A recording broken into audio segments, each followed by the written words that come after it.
అదేవిధంగా అధ్యక్ష,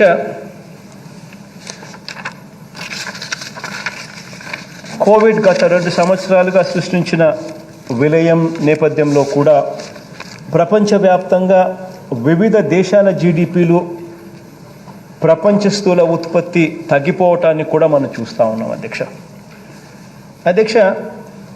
ఎందుకనంటే రాష్ట్రంలో తలసరి జీడిపి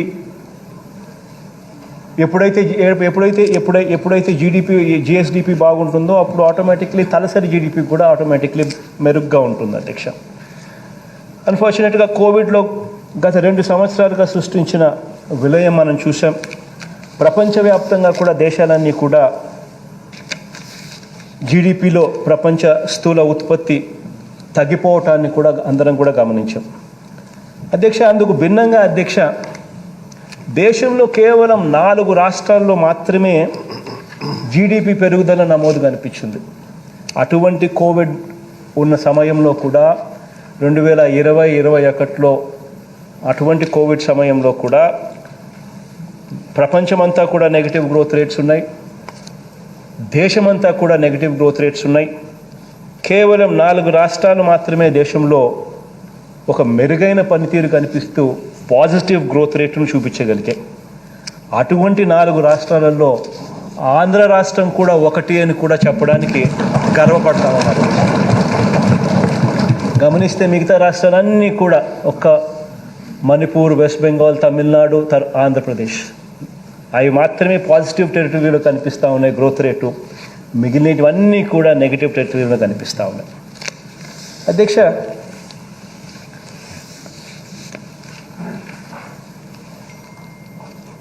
ఇందుకు అధ్యక్ష ముఖ్య కారణం ఏమిటి అన్నది అందరం కూడా ఆలోచన కూడా చేయాలి. ప్రభుత్వం చేస్తూ ఉన్న పనుల వల్లే, అడుగులు పడతా ఉన్న డైరెక్షన్ వల్లే ఇలా మెరుగైన పనితీరు కనపడతా ఉంది అధ్యక్ష. ఇందుకు ముఖ్య కారణం ఏమిటి అని అంటే, ప్రజల కొనుగోలు శక్తి పడిపోకుండా, వస్తువులకు డిమాండ్ పడిపోకుండా కాపాడేలా మన ప్రభుత్వం అమ్మఒడి, చేయూత, ఆసరా, సోషల్ పెన్షన్స్, రైతు భరోసా, ఇంకా ఇతరత్ర డీబీటీ ద్వారా తీసుకున్న చర్యల వల్లనే కానివ్వండి, సరైన సమయంలో పేద వర్గాలకు ఆదుకోగలగడం కానివ్వండి అధ్యక్ష. ఇవి ఒక్కటే కాకుండా అధ్యక్ష, నాడు నేడు ద్వారా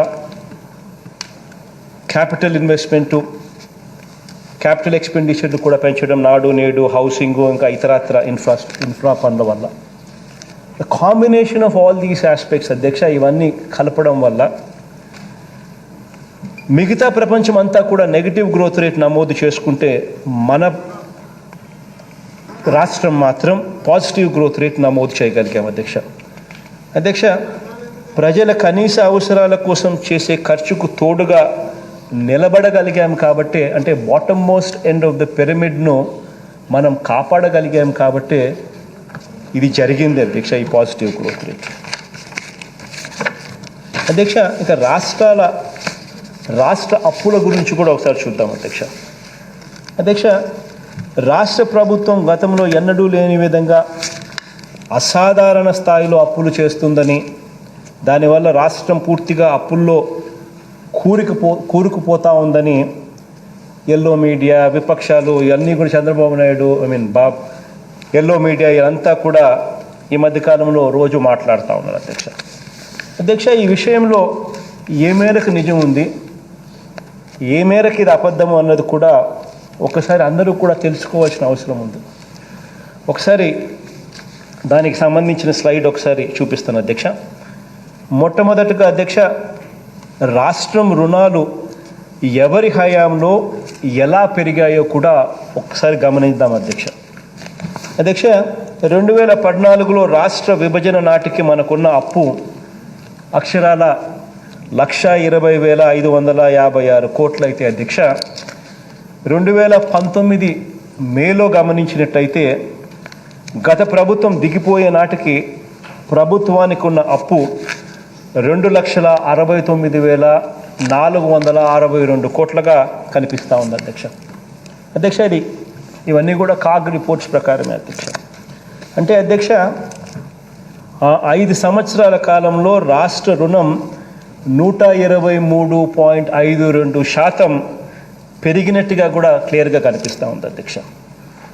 అదే compounded annual growth rate CAGR కింద చూస్తే సంవత్సరానికి ఎంత పెరిగింది కంపౌండెడ్ యాన్యువల్ గ్రోత్ రేట్ అని చెప్పి చూస్తే 5 ఏళ్లలో మన రాష్ట్రంలో రుణం పెరుగుదల 17.45% పెరుగుదల కనిపిస్తుంది అధ్యక్ష.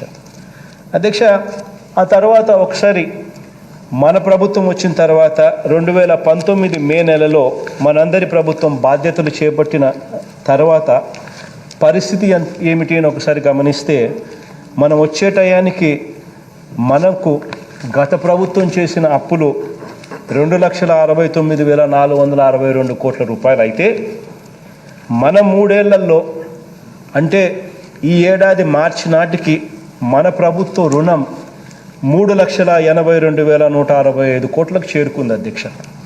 అంటే దాని అర్థం ఏమిటంటే అధ్యక్ష, అంటే ఈ 3 ఏళ్లలో రాష్ట్రంలో పెరిగిన రుణం 41.83%. అదే కంపౌండెడ్ యాన్యువల్ గ్రోత్ రేట్ అంటే సంవత్సరానికి సాలీనా పెరిగిన కంపౌండెడ్ యాన్యువల్ గ్రోత్ రేట్ చూస్తే ఈ 3 ఏళ్లలో పెరిగిన రాష్ట్ర అప్పులు 12.73%. మరొక్కసారి ఇంతగా ఆక్రందనలు చేసే ఇదే ఈనాడు, ఇదే ఆంధ్రజ్యోతి, ఇదే TV5, ఇదే చంద్రబాబు నాయుడు గారికి మరి చంద్రబాబు నాయుడు గారి హయాంలో చేసిన అప్పులు పెరుగుదల ఎంత, మన హయాంలో చేసిన అప్పులు మన హయాంలో చేసిన పెరుగుదల గురించి ఎందుకు వాళ్ళు రాయరు, ఎందుకు వాళ్ళు చూపించరు అనేది కూడా అందరూ ఆలోచన చేయాలి అధ్యక్ష. అంటే గత పాలనలో ఏకంగా 17.45% కంపౌండెడ్ యాన్యువల్ గ్రోత్ రేట్ కింద పెరుగుదల కనిపిస్తూ ఉన్నా మన హయాంలో అదే అప్పుల్లో కేవలం 12.73% మాత్రమే పెరుగుదల కనిపిస్తూ ఉన్నా మనమేదో తప్పు చేస్తూ ఉన్నాము, చంద్రబాబు నాయుడు గారి హయాంలో బాగా జరిగింది అని చెప్పి దుష్ప్రచారం చేయడం ఎంత మటుకు ధర్మము అని చెప్పి ఒక్కసారి రాష్ట్ర ప్రజలందరూ కూడా ఆలోచన చేయాలి అని చెప్పి మీ ద్వారా తెలియజేస్తా ఉన్నాను అధ్యక్ష. అధ్యక్ష అదేవిధంగా అధ్యక్ష ఇక ప్రభుత్వ గ్యారంటీతో చేసిన రుణాల విషయానికి కూడా వద్దాం అధ్యక్ష. అధ్యక్ష ప్రభుత్వ గ్యారంటీతో చేసిన రుణాలు కూడా కలుపుకోవాల్సిన అవసరం ఉండే ఒకవేళ కలుపుకుంటే అధ్యక్ష ప్రభుత్వ గ్యారంటీ కూడా గత ప్రభుత్వంలోనే ఎక్కువ అధ్యక్ష. అధ్యక్ష ఒక్కసారి గత ప్రభుత్వ హయాంలో ప్రభుత్వ గ్యారంటీలతో వాళ్ళు చేసిన రుణాలు ఎంత అని చెప్పి కూడా ఒక్కసారి గమనించినట్టయితే అధ్యక్ష 2014లో రాష్ట్ర విభజన నాటికి ప్రభుత్వ గ్యారంటీతో చేసిన రుణాలు 14,028 కోట్ల అధ్యక్ష. అంటే అప్పటిదాకా ఉన్న రుణాలు రాష్ట్రం మనకు రాష్ట్రం 2014లో ఉన్నప్పటికీ 14,000 కోట్ల రూపాయలు రాష్ట్ర గ్యారంటీతో చేసిన రుణాలు ఉంటే చంద్రబాబు నాయుడు గారి ప్రభుత్వం దిగిపోయే నాటికి 2019 మే నెలలో గత ప్రభుత్వం దిగిపోయే నాటికి ప్రభుత్వ గ్యారంటీతో చేసిన రుణాలు ఎగబాకి 59,257 కోట్లకు చేరాయి అధ్యక్ష. దీంతో అధ్యక్ష గత ప్రభుత్వం దిగిపోయే నాటికి ఉన్న మొత్తం రుణాలు ఇంతకు ముందు చూపించిన 2,69,462 కోట్లు ప్లస్ ఈ 59,257 కోట్లు రెండు కూడా కలుపుకుంటే 3,28,719 కోట్లు అధ్యక్ష. అంటే ఏమిటంటే అధ్యక్ష ఆ 5 ఏళ్లలో పెరిగిన రుణాలు ఏకంగా 144% పెరిగిన రుణాలు కనిపిస్తాయి. కంపౌండెడ్ యాన్యువల్ గ్రోత్ రేట్ చూస్తే రాష్ట్ర రుణాలు పెరుగుదల 19.55% పెరిగినట్టు అధ్యక్ష. అధ్యక్ష ఇక మళ్ళీ మన ప్రభుత్వానికి వస్తే ఇక 2019 మే నెలలో మన ప్రభుత్వం బాధ్యతలు చేపట్టిన నాటికి ప్రభుత్వ రంగ సంస్థలతో అంటే ప్రభుత్వ గ్యారంటీతో చేసిన రుణాలు 59,257 కోట్ల రూపాయలు గత మనం వచ్చే నాటికి ఉంటే ఈ 3 ఏళ్లలో అంటే ఈ ఏడాది మార్చి నాటికి ఆ ప్రభుత్వ గ్యారంటీతో చేసిన రుణాల పెరుగుదల 1,17,730 కోట్ల రూపాయలకు చేరింది అధ్యక్ష. అంటే ఈ 3 ఏళ్లలో రాష్ట్ర ప్రభుత్వం మొత్తం రుణాలన్నీ కూడా చూస్తే 4,99,895 కోట్ల రూపాయలకు చేరినట్టు కనిపిస్తుంది. ఇందులో అధ్యక్ష ఇంతకు ముందు నేను చెప్పినట్టుగా 3,28,719 కోట్ల రూపాయలు గత ప్రభుత్వం దిగిపోయే నాటికి మనకు ఉన్న అప్పుతో ఈ నెంబర్ అధ్యక్ష 1,99,895 కోట్ల రూపాయలు. ఇందులో ప్రభుత్వం గ్యారంటీతో ఇచ్చిన అప్పులను కూడా కలుపుకుంటే అంటే అధ్యక్ష ఈ 3 ఏళ్లలో పెరిగిన రాష్ట్ర రుణం 52.07%. కంపౌండెడ్ యాన్యువల్ గ్రోత్ రేట్ సాలీనా పెరిగిన రుణం ఎంత అని చెప్పి చూస్తే సాలీనా పెరిగిన రుణం 15.46%. అంటే ఏమిటంటే అధ్యక్ష గత ప్రభుత్వ హయాంలో 144% పెరిగితే మన ప్రభుత్వ హయాంలో 52% పెరుగుదల.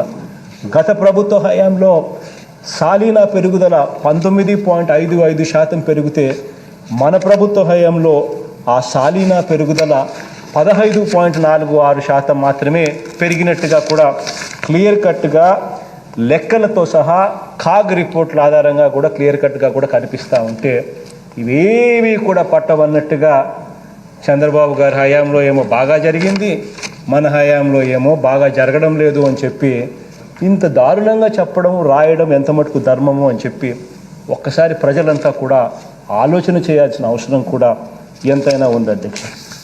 హాయ్ ఫ్రెండ్స్, మా టుడే టుమారో యూట్యూబ్ ఛానల్ చూస్తున్నందుకు చాలా థ్యాంక్స్.